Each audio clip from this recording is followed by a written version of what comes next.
Hi friends, welcome back to 7th Sense சமையல் YouTube channel. நாம் இந்த பதிவில் மேரா பாயிண்ட்ஸில் கிரெடிட் வேலெட் எப்படி பர்ச்சேஸ் பண்ண போகிறோன்றது தான் பார்க்க போகிறோம். வாங்க வீடியோக்குள்ளே போகலாம். சரிங்களா? ஃபஸ்ட்டு உங்களோட லாகினில் லாகின் பண்ணிவிடுங்க. லாகின் ஐடி பாஸ்வேர்ட் போடுங்க. செக்யூரிட்டி கோடு மென்ஷன் பண்ணிக்கோங்க 5791. லாகின் பண்ணிவிடுங்க. சரிங்களா? லாகின் பண்ணதுக்கப்புறம் உங்களோட டேஷ்போர்டில் சரி இன்வாலிட் கேப்ஷா வந்துருச்சா? 5731.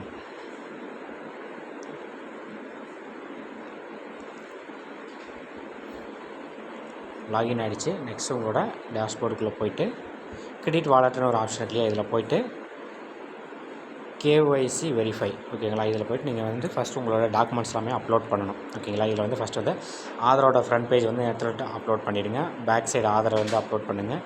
கேஸ் பில்லை ஃபோட்டோ எடுத்து இதில் அப்லோட் பண்ணிக்கோங்க. எல்லாமே ஃபைலோட சைஸ் மேக்ஸிமம் 1 MB தான் இருக்கணும். Ration card front and back upload பண்ணிவிடுங்க. நெக்ஸ்ட் கிரெடிட் வாலெட் பர்ச்சேஸ் பண்ணுறதுக்கு ஒரு 835 ரூபா சம்திங் நம்ம பே பண்ணுற மாதிரி இருக்கும், சரிங்களா? அதை நம்ம பே பண்ணிவிட்டு அதோட ஸ்க்ரீன்ஷாட்டையும் நம்ம இதில் அப்லோட் பண்ணோம், சரிங்களா? இதில் அப்லோட் பண்ணிட்டிங்கன்னா கீழே இந்த இடத்துல பாருங்கள் பெண்டிங்னு ஆப்ஷன் காட்டுது இல்லையா? இது இந்த ஃபஸ்ட் ஸ்டெப் எல்லாத்தையும் அப்லோட் பண்ணி முடிச்சிடுங்க, சரிங்களா? அப்லோட் பண்ணதுக்கப்புறம் பெண்டிங்னு காட்டும். அடுத்த ஸ்டெப் அதே ஆப்ஷனில் போகிறீங்க, சரிங்களா? கிரெடிட் வாலெட்டில் போகிறீங்க. கிரெடிட் வாலெட்டில் கிரெடிட் அக்செப்டன்ஸ்னு ஒரு ஆப்ஷன் இருக்குது பாருங்கள், இதை கிளிக் பண்ணுங்கள்.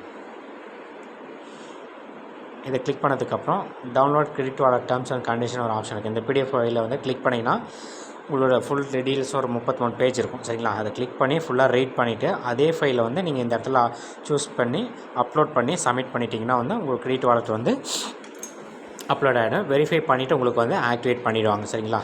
நம்ம எதுக்காக கிரெடிட் வாலெட் பர்ச்சேஸ் பண்ணுறோம்னா, ஃபஸ்ட்டு பேமெண்ட் மட்டும் நமக்கு நியூ ஜாயினர்ஸ் கிடச்சிரும். அதுக்கடுத்த பேமெண்ட்லேருந்து நம்ம கிரெடிட் வாலெட் யூஸ் பண்ணி நம்ம ஏதாவது பை நோ பே லேட்டரில் பர்ச்சேஸ் பண்ணுறதுக்காக இந்த கிரெடிட் வாலெட் நாம் இப்போ இங்கே வாங்குகிறோம், சரிங்களா? இதை பர்ச்சேஸ் பண்ணால் மட்டும் தான் நமக்கு அடுத்தடுத்த பேமெண்ட் ரிலீஸ் பண்ணுவாங்க, சரிங்களா? மறக்காமல் எல்லாருமே கிரெடிட் வாலெட் பர்ச்சேஸ் பண்ணிக்கோங்க. அடிஷ்னலாக நம்ம ஒரு 800 சம்திங் நம்ம பே பண்ணுற மாதிரி இருக்கும், சரிங்களா? அது என்னென்ன அமௌண்ட்டுன்னு சொல்லி பே பண்ணிவிட்டு அதோட ஸ்க்ரீன்ஷாட்டெல்லாம் அப்லோட் பண்ணிடுங்க. அப்லோட் பண்ணிவிட்டு இந்த இடத்துலையும் டேர்ம்ஸ் அண்ட் கண்டிஷனோட ஃபைல் கொடுத்து அப்லோட் பண்ணி சப்மிட் பண்ணிட்டிங்கன்னா உங்களுக்கு 1 or 2 டேஸில் உங்களோட கிரெடிட் வாலெட்டும் ஆக்டிவேட் ஆகிடும், சரிங்களா? ஆக்டிவேட் ஆனதுக்கப்புறம் உங்களோட பேமெண்ட் ரிலீஸ் ஆக ஆரம்பிக்கும். செகண்ட் வித்ட்ராவல் இருந்து ஃபஸ்ட் வித்ட்ராவல் பண்ணுறவங்களுக்கு கிரெடிட் வாலெட் இருக்கணும்னு அவசியம் இல்லை. ஆனால் ஃபஸ்ட் வித்ட்ராவல் உங்களுக்கு கிரெடிட் ஆகிடுச்சுன்னா நெக்ஸ்ட் வித்ட்ராவல் இருக்குன்னா கண்டிப்பாக நீங்கள் மாரோ கிரெடிட் வாலெட் பர்ச்சேஸ் பண்ணியே இருக்கணும், ஓகேங்களா? இது ரொம்ப கம்பல்சரி, ஓகேங்களா? ஃபஸ்ட் நீங்கள் KYC வெரிஃபை போய்ட்டு தேவையான டாக்குமெண்ட்லாம் அப்லோட் பண்ணுங்கள். நெக்ஸ்ட்டு கிரெடிட் அக்செப்டன்ஸில் போய்ட்டு டேர்ம்ஸ் அண்ட் கண்டிஷன் கொடுத்து அக்செப்ட் பண்ணிவிட்டு சப்மிட் பண்ணிடுங்க. உங்களுக்கு கிரெடிட் வாலெட் ஆட்டோமேட்டிக்காக 2 டேஸில் ஆக்டிவேட் ஆகிடும், ஓகேங்களா? வேறு ஏதாவது டவுட்னா மறக்காம நம்ம சேனலில் கமெண்ட் பண்ணுங்கள். தேங்க்யூ.